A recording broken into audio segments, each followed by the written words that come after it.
அனைவருக்கும் வணக்கம். இன்றைக்கி நான் என்ன கொண்டு வந்திருக்கேன் பார்த்தீங்களா? பல்லாங்குழி. பல்லாங்குழியில் ஒரு பக்கமும் 7 குழிகள் விதமாக மொத்தம் 14 குழிகள் இருக்கும்.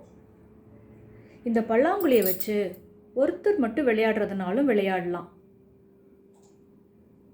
இல்லை 2 பேர் இருக்காங்கன்னா பக்கத்துக்கு ஒருத்தராக உட்காந்து 2 பேரும் விளையாடலாம். இல்லை 3 பேர் இருந்தாலும் கூட இந்த 4 குழிகள் ஒருத்தரும், இந்த 4 குழிகளில் ஒருத்தரும்,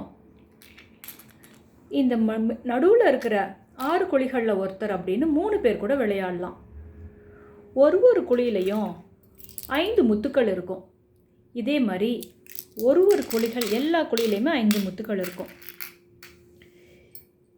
நான் ஃபஸ்ட்டு சொன்ன மாதிரி ஒருத்தர் மட்டும் விளையாடினாங்கன்னா அந்த விளையாட்டுக்கு சீதையம்மா ஆட்டம்னு பேர்.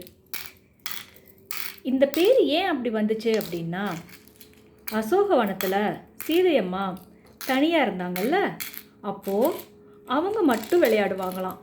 அதனால தான் இப்படி ஒருத்தர் மட்டும் இருந்து விளையாடுற இந்த ஆட்டத்துக்கு சீதா அம்மா ஆட்டம்னு பேர்.